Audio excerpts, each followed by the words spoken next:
Hello and welcome to our Sunday afternoon, night, depending where you are. Could be morning, middle of the night program on our YouTube channel. I am no longer on Kardec Radio Facebook page or on Kardec Radio.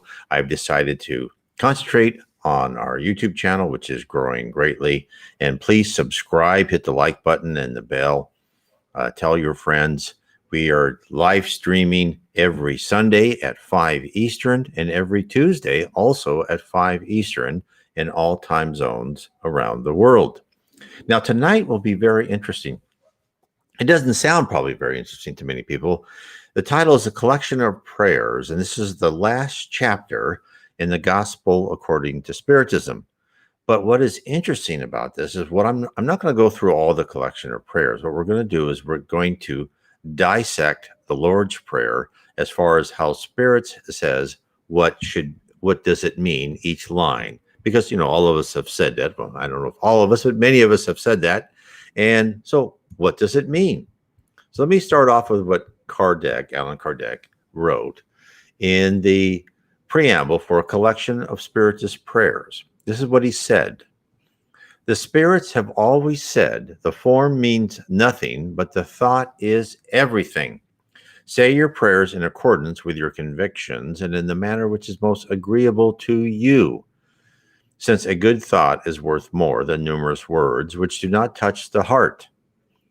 So the spirits do not prescribe an absolute formula for prayers. What they do give us one is merely to help us form our ideas, and above all, to call our attention to certain principles of the Spiritist doctrine, or perhaps to offer guidance to those who find it difficult to express their ideas.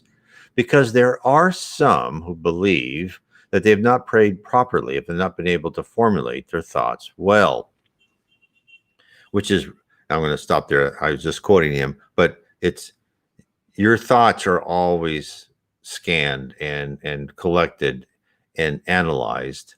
And so therefore, you don't have to properly formulate your thoughts perfectly. You don't have to do any rote prayers.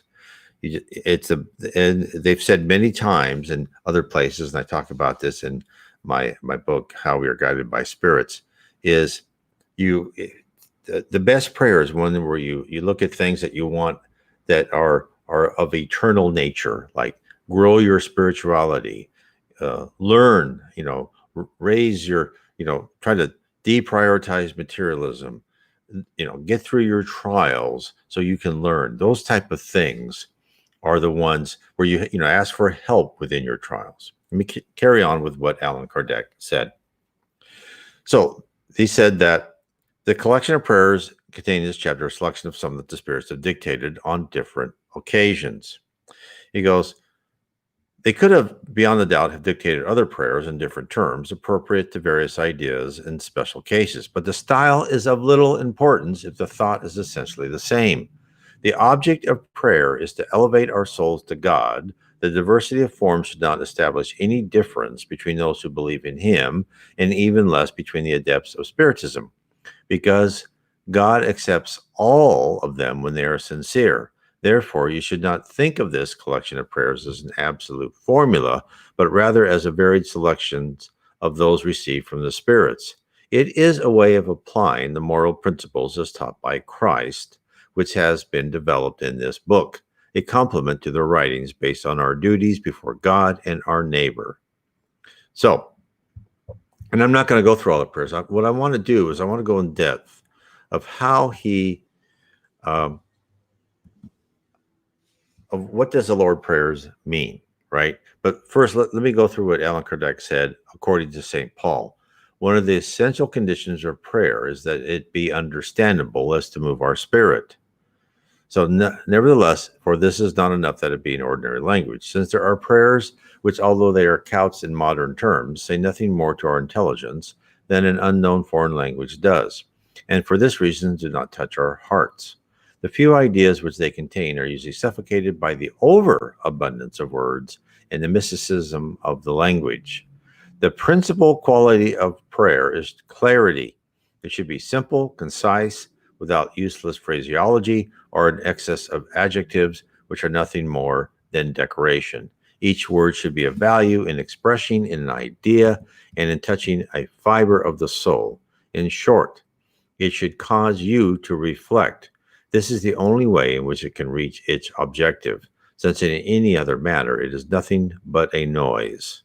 So let's go through the Lord's Prayer, because I think this is interesting. And Allan Kardec writes in the preface, he said, the spirits recommend that we begin this analogy with the Lord's Prayer, not simply as a prayer, but also as a symbol. Of all the prayers, this one is considered the most important because it came from Jesus himself and because it can substitute all others according to the intention and thoughts that are joined to it. It is the most concisely perfect model, a truly sublime work of art in its simplicity. With effect in its very reduced form, it manages to summarize all man's duties before God, before himself, and before his neighbor. It includes a mark of faith, an act of adoration and submission, a request for those things necessary to terrestrial life, and the principle of charity. Whoever says this prayer for another asks for them what they would ask for themselves. Nevertheless, because of its shortness, the deep meaning of some of its words escape most people. This is usually because they say it without thinking of the meaning of each of its phrases. That includes me. They say it just like a mechanical formula, whose efficiency is proportional to the number of times it is repeated. This number is almost always Kabbalistic, 3, 7, or 9 in view of the ancient superstition. So we're not going to worry about that. So let's carry on in how they talk about the Lord's Prayer. So I'm going to put up on the screen each individual. Let me show this on the screen. So when they're talking about, so you can follow along with me. I'll hide this and I'll go down here so one can read it. Now, some of these, I might cut off the words on some of these because I have to keep my picture in the window, otherwise the mic drops off, but I will do my best. So this is the first line. And so this is, I saw this part very interesting because it goes through each line and what does the Spirit say this really means? So, our Father which art in heaven, hallowed by thy name. So this is the Spirit's interpretation of what is really encapsulated in that short sentence. It essentially is, Lord, we believe in thee because everything about us reveals your goodness and your power. The harmony of the universe is proof of a wisdom and a prudence and a foresight which surpasses all human faculties. The name of a being who is supremely great and wise is written on all the works of creation, from the humble grass and the smallest insect up to the stars and planets in space. On all sides we see proof of a paternal solitude. Blind them is the one who does not recognize your works, prideful is the one who does not worship you, and ungrateful is the one who does not give thanks to you. Now this is very revealing because it not only gives us the concept in that short sentence of how important God, our supreme being, is, but they also talk about that, look, if you're observant and you are looking at the world around you, you should see God. And of course, this is a bit alien to us because everything we hear on any type of media is only believe what you can see and only do what other people do and only believe what other people believe. Otherwise, you're not part of the group and we're going to kick you out. So this is why, for those who really believe in a God and a God of love, it's not easy during this time. But for those, really the thing here is can you look at science and can you look how the universe works? And can you see God? Can you see God in a flower or whatever? And there is some great books about these people who are saying, I don't know, like if there was a Big Bang, it had to be perfect. Everything had to be just perfect. And, yes, there is such thing as, evolution in the Darwinian sense, but Spiritism tells it was helped. And they talk about things like, well, how's an eye going to be involved unless being helped? And you can decide that or on your own or not. It's all there. But these are things to ask questions and just ask yourself. Now let's get to the next. Thy kingdom come. So what does that mean? There's a lot here. So this is what they say. Lord, you gave man laws full of wisdom, which would make him happy if only he observed them. With these laws and justice and peace could be established, and all could help each other instead of causing mutual harm as they do. The strong should uphold the weak instead of crushing them. All the evils which are born of abuses and excesses of all kinds could be avoided. All the miseries of this world stem from the violation of your laws, because there is not one infraction that does not bring its fatal consequences. You gave the animals an instinct which traces the limits of their necessities and to which they respond mechanically. But to man, as well as instinct, you gave intelligence and reason. Still more, you gave the liberty to keep or violate those of your laws which concern each one personally, or rather the faculty to choose between good and bad, so that we have the merit and the responsibility of our acts. No one can protest ignorance of your laws, because in your paternal providence, you desire that they be recorded in the consciousness of each one, without distinction as to the cult or nationality. In this manner, those who violate them do so because they despise you. The day will come when, according to your promise, all will practice these laws. Then incredulity will have disappeared. All will recognize in you the supreme Lord of all things. The reign of your laws will herald your reign here on earth. Lord, deign to hasten your accession by giving man the necessary enlightenment, which will conduct him along the pathway of truth. Now, very interesting, and it also foreshadows, when they are talking about this shows the fact that we now live on a planet of atonement where we pay for our past wrongs. And they're saying, thy kingdom come. And really think of thy kingdom come as, let's get to a planet of regeneration where hate and envy, violence, wars between nations are mostly gone, right? There's probably still some of that. It's a sliding scale, and it's much less. It's not perfect because we're not in a perfect world. There's more levels of planets to go to, but still, this will be a paradise on Earth compared to what we are now. And ignorant and spirits who do not mean good for you will not be allowed on the Earth. There won't be a lower zone or a dark abyss. Those spirits who have not gotten onto the right track and trying to improve themselves will be sent to other planets. So we won't be swimming. Right now, we swim in a sea of spirits, wise, good, indifferent, mischievous, and downright bad spirits. That will be gone. And of course, spirits, their thoughts go into our brain, right? And they affect us. And this is why, hey, we're given a conscience. And if you need to learn to follow your conscience. That's one of the things people say. Why is this so hard here? Well, because we're being trained to learn to follow our conscience all the time, even when we have really bad ideas. It's kind of like being in middle school or junior high, where you talk to your friends and they always give you the absolutely worst thing you could do, right? It's always pretty stupid. We've all been there, but that's where hopefully we grow out of that. So let's go to the next one. So when you say thy kingdom come, think planet of regeneration. Let's get there. Okay. Let me make this bigger. Thy will be done on earth as it is in heaven. Now, what they say is, if submission is the duty of a son towards his father, of the inferior towards his superior, how much greater is that of being towards his creator? By the words, your will be done, Lord, it is for us to observe your laws and to submit ourselves without lamentations to all your divine designs.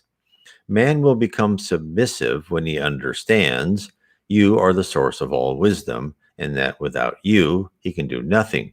Then he will do your bidding on earth as do your elected ones in heaven.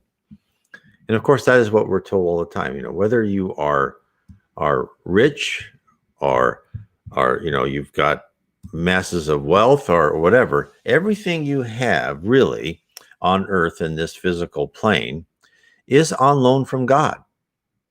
Because basically, what do we have here in on earth? What do we take with us? Well, nothing except our personality and our improved character. Hopefully our personality is improved too.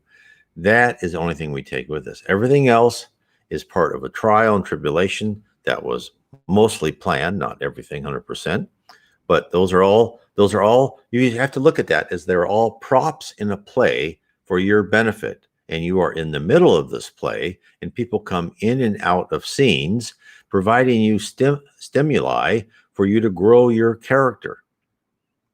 And it's up to you to do that or not. So let's go to the next one. Okay. Give us this day our daily bread. Now, what does this mean? What do the spirits tell us about this? Give us the necessary food for the maintenance of our physical strengths, and give us also spiritual nourishment for the development of our spirits. The animals find their pastures, but man depends on his own activity and his mental resources to produce his food because you gave him freedom. You have said you will earn your bread by the sweat of your brow, and with these words you made work an obligation, which makes us exercise our intelligence in the search for the means to provide our necessities and to attend to our well-being, some by their material work, others by their intellectual work. Without work, men would remain stationary and could not aspire to the happiness of the superior spirits. Please help those of good will who depend on you for what is necessary, but not those who take pleasure in being lazy and like to receive all things without any effort, nor those who seek superfluity. How many succumb through their own fault, through negligence, through being improvident, through ambition, or through not being content with what you had given them? These are the authors of their own misfortunes and do not have the right to complain. But since they are punished according to the manner in which they are sinned, but you will not abandon even these, because you are infinitely merciful and will extend a providential hand to them if they return to you with sincerity, like the prodigal son. So this is pretty explanatory, but I want to expound on just a little bit more. When they say without work, men would remain stationary. So why is that? Well, that is because in heaven, we don't just sit there and do nothing, but we work and we learn, and we're always improving ourselves. Now let me go. There's the second part of this, so I want to put this up here. So that's the important part to read from the first part of what you just saw, is that we always improve ourselves in heaven. And therefore, we should be intellectually curious here too on earth. Now they carry on. Before lamenting our bad luck, help us ask ourselves if it is not our own work at each misfortune which befalls us. Help us to verify if we could have avoided it. Help us repeat to ourselves that God has given us intelligence so as to be able to get ourselves out of any slough, and it depends on us to put this intelligence to good use. Seeing that man is subject to the law of labor here on earth, give us the courage and the strength to fulfill this law. Give us also prudence and moderation, so we may not lose its fruits. Give us then, Lord, our daily bread, or rather the means of acquiring our necessities through work, because no one has the right to ask for more. If we are unable to work, help us have confidence in your divine providence. If it is within your design to test us with great privation, despite our efforts, we accept this as an expiation for the faults we have committed in this life or in a previous one. because we know that you are just and that there are no undeserved penalties, since you never punish without cause. Lord, preserve us from envying those who have what we have not, or of those who have superfluous things at their disposal. When when we are wanting in what is necessary, forgive them, Lord, if they forgot the law of charity and of love towards one's neighbor, which you have taught. Withdraw also from our spirit the idea of denying the existence of your justice when we see evil prosper, and the unhappiness which sometimes fall upon the godly man. Thanks to the new enlightenment which you have given us, we know that your justice never fails and does not make any exceptions. The material prosperity of the one who is evil is as fragile as his bodily existence, and he will experience terrible reverses, whereas life will be eternal bliss for those who suffer with resignation. So again, they are telling us the whole cycle of improvement in the spirit world. We are there in the spirit world. We're there to learn and improve, to help other people around us. This is in the levels of heaven around the earth. There are superior levels to that level. And I go into a lot of this in Heaven and Below, and my series of 3 books, Heaven and Below, Spirit and Spirit Universe, and How We Are Guided by Spirits. So, but that's why, we have to understand what he's telling us is that by give us our daily bread, it's like, okay, you're being sent to a campus called Earth. We've packed your lunch pail, and you've got a schedule. You may not know what it is ahead of time, but you'll be led into the right classes, and they'll last a certain period. And then whatever drama or good part, it will always end, and another period will begin. But also remember, you're not here just to be lazy and do nothing. When you're in class, which meaning your whole life on Earth, you've got to work and learn from that. That is what we are being told. But in a small group of words, is it not? I read that one already. Okay, now let's go for this one. Forgive us our trespasses. So what do they mean that? Now that is very important, because really one of the most things that we can do, and I talk about this in my book, How to Live Inner Peace Through Spiritism, is forgiveness. Because when we get mad at someone, then we get stressed because we want revenge, or we feel like we've been slighted. All sorts of things hurts our pride, which we shouldn't have much of anyway. There's all sorts of things that happen that unbalances your 4 centers, or chakras, as they say. So let's see what the spirits tell us. Lord, each one of our infractions against your laws is an offense we commit against you. A debt contracted, which sooner or later will have to be paid. We implore that you forgive us through your intimate mercy, subject to the promise we make to employ all our strength in not contracting others. You made charity an express law for everyone, but charity does not only consist of helping our fellow beings in all their needs, but also in the forgetfulness and forgiving of offenses. With what right do we demand your indulgence if we lack charity towards those who have given us motive for complaint? Dear Lord, give us the strength to stifle within ourselves all resentment, hate, and rancor. Do not let death surprise us with a desire for vengeance in our hearts. If you approve of our being taken from this world today, help us to be able to present ourselves to you completely, cleansed of animosity, just like Christ, whose last words were in favor of his tormentors. So again, they're telling us, free yourselves of that. Get yourself where you get rid of all that wasted energy of trying to think about revenge and think about someone else. Because let them learn the lessons they need to learn. You're here on earth learning your lessons. Concentrate on yourself. Help others too, of course, but help yourself. It's just, get yourself in the right mood first. Okay, let me carry on what they said. The persecutions which those who are evil inflict upon us constitute part of our earthly test. We should accept them without complaint, as we should accept all other tests. And I failed that. And it says, without cursing, those who by their wrongdoing opens up a pathway for us to eternal happiness, seeing that you said through the intermediary of Jesus, blessed be those who suffer for the sake of justice. Well, that's something, I've gotten much better on, but in the past, I've been horrible because I've always thought myself as a victim or thought myself, oh, poor me, when actually I'm learning a lesson that I needed to learn. And I think I'm hoping our culture can get to that too, because we are so full of victimhood.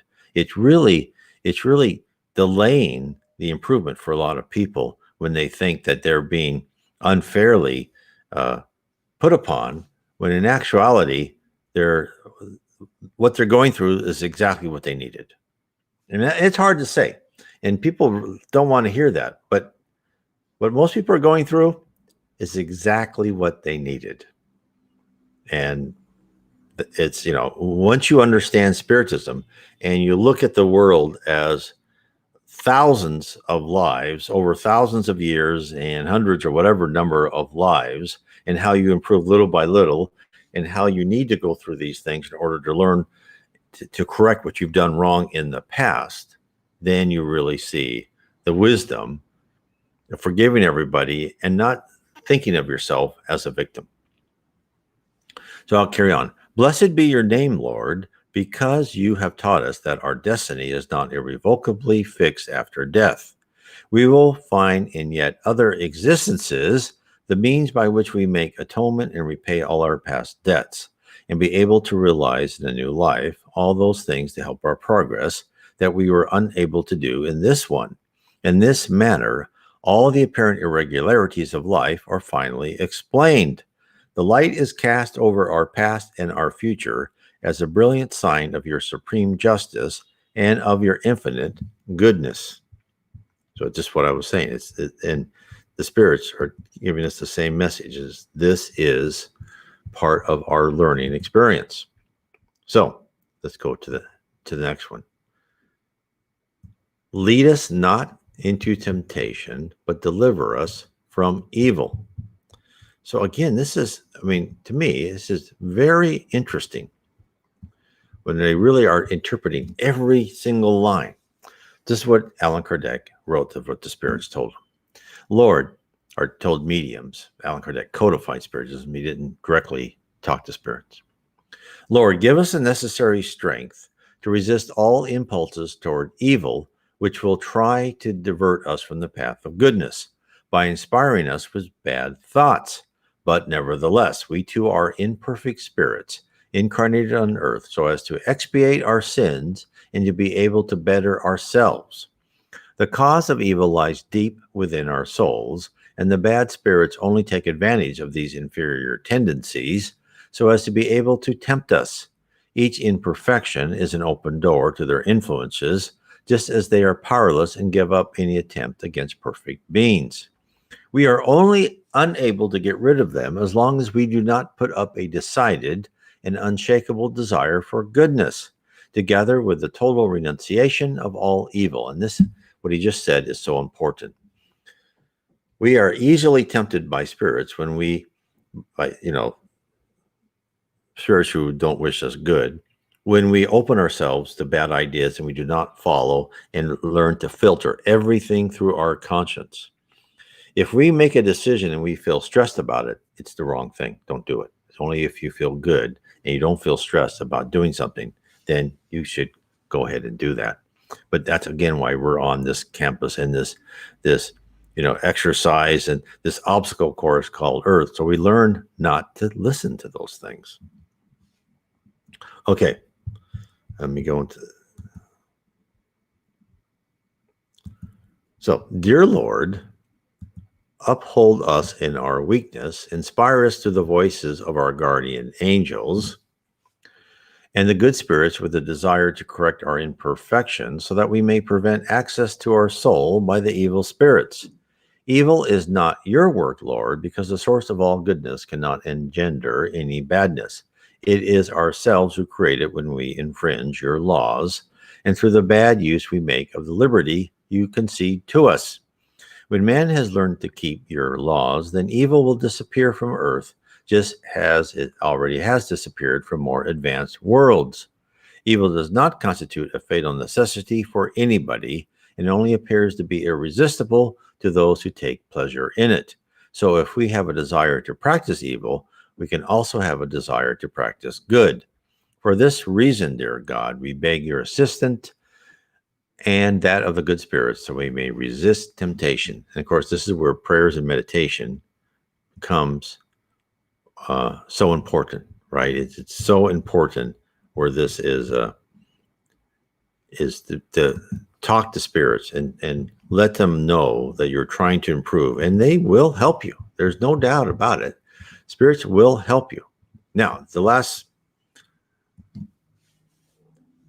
short sentence, so be it.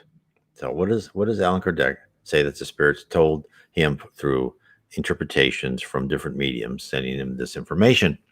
This is what it meant. Oh God, may the realization of our desires be accomplished, but we nevertheless bow down before your infinite wisdom in all things that we are unable to understand. May your blessed will be done and not ours, since you only desire our improvement and know better than us what is best for us. We offer you this prayer, Lord, not only for ourselves, but also for all suffering creatures, both incarnate and discarnate, for our friends and our enemies, for all those who demand our help. And especially, they say, for anybody that you would like to name, we beseech you, we beseech your mercy and blessing for all. And that is really the end of the Lord's Prayer as they do it.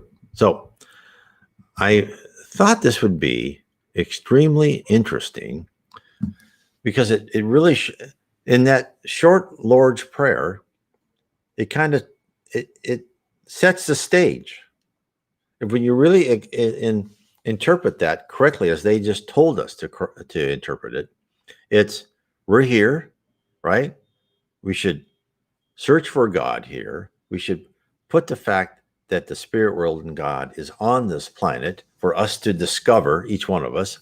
I had discovered late in life, unfortunately. I'm so happy so many more people are much more intelligent and observant than I am. I mean, I believed in God when I was young, but I thought of him far away, right, and uninterested. And when I experienced what I did through not my, it's through my wife's near-death experience, and she told me things would happen in the future. When they actually happened with such specificity, then I knew that, okay, if your future can be, foretold with, details, which no one would say. I mean, and my wife had this NDE. I can't remember how many years, 15, probably more than that, years before I even met her. And that's impossible, right? And, these are things that would happen. And therefore, I went on an exploration of, okay, if people can foretell the future, what does that mean? And this is for each one of us. I mean, even now, when I've read, I've done 2 books on near-death experiences. Like, these people have near-death experiences, and they know things are going to happen, and they happen. So, how can we not start to believe that? How can we not see that if the future can be known and determined, not perfectly, right? Because we have some free will and we make choices in there, but the broad brush of our trials is determined on this planet of atonement. As we go higher planets, we have more freedom of action. But if that's the case, then there is an intelligence that's control of everything. So think of that. There is an intelligence that is in control of everything, and it is so complicated that we cannot even begin to understand how it works. And this is so fascinating to think about. 7 billion people on this planet. Each one of them have pre-planned trials, and each one of them have interconnections that, that is exponentially connections that things happen from one to another person across the planet. Just must be so sophisticated to calculate and to have an army of spirits making sure that we're on this track we need to be.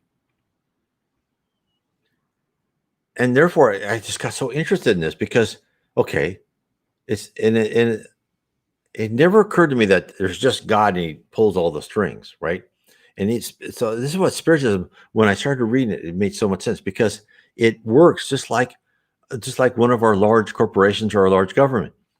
You have God giving general directives. You have very high spirits, perfect spirits, like Jesus Christ. He's the one we should look at as an example of a perfected spirit. Undertaking the orders of God. I mean, he doesn't pull all the strings all himself. He's not there on his touchscreen computer terminal saying, "Oh, okay, well, there's Brian. Let's do this." No, he puts his directives. Right, his directive says the earth has to rise in spirituality. We have to spread Spiritism, right? And to do so, okay, well, we may need Chinese civilization for a while, or then let's do the Roman civilization, see if that helps. Now they didn't do very good. Destroy it. Let's start something else. And the spirits have told us. People keep thinking, oh, the Western civilization, everything's all around Western civilization. It's not that important because there's been other civilizations that have brought up and been very technically advanced 40, 50,000 years ago. Atlantis, Lemuria. Emmanuel said there's other civilizations you don't even know about that's been brought up, got technically advanced, and then they weren't spiritually advanced. And they said, no, okay, crush them. Start them over again. And this is what is so interesting. This is why don't worry about these civilizations. Don't worry about different cultures or races. All that's temporary. All that is just props in a play for us to play a part, for us to learn. Now, what we are told is this is our chance to rise, right? This is the big movement. Thank heavens we're all alive at this moment. This is exciting. This is the big movement when we're moving from a planet of atonement and we're going to be beginning the transformation to a planet of regeneration. And if you can start in this life, your present life, discovering spirituality, discovering the effect of the spiritual world upon you and your neighbors and your life and your family, and try to strive to balance. I don't tell anybody just to go into wear a hair shirt and give all your money away to anybody. No, you get your life, protect your life first, right? Make sure you have what you need. And then really what you need to do is give time to learn and study about Spiritism. And one of the best ways to do that is these books by Allan Kardec. And you can get, if you don't have the money, look up the name of Allan Kardec, the Spirit, in space PDF, and you'll find all his books on PDF. Now, I have my books, which I wrote because I tried to collate different information from different Spiritist mediums, from different spirits, collections of spirits. And I have mine on Kindle, that's audiobook and paperback. So, whatever is the most efficient way, you can read about what the spirits have told us via Spiritist mediums. And they've told us so much more. I mean, what I describe in heaven isn't fuzzy. It isn't like you'll be in heaven and you'll be like an angel, right? And what more did we learn here? No, there are towns and cities. You use your thoughts to create. You go to school. You rise from one level to another. You go on field trips. You do things. You come down to earth. You help incarnates and discarnates on the lower zone. All these things you do. It's real. It's there. And that's why I think if you can start understanding that it will be much better. Oh, good. So, well, anyway, I just want to thank everyone for being here tonight. And that someone just commented, Jay. Thank you, Jay. I appreciate. And so I just want people to understand that there's a marvelous world. we're not alone. I mean, when I was young, I was so wrong thinking that we were on this planet kind of like Australia was with when the British put the convicts on there. No, we are just everyone. There's so much love for us.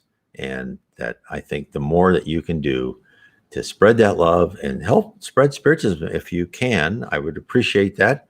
The spirits would appreciate that, and I'm not saying deny any other religion. I'm just saying that spiritism gives us basic thing. One is the golden rule is the primary thing, karma and reincarnation, right? We go through many lives to improve ourselves. And the reason we have injustice and chaos in this world is we're all on these trials for us to improve ourselves through past wrongs. And then when we go into a higher level world, things will be much better. Anyway, I want to say, everyone, God bless and God bless. Good night.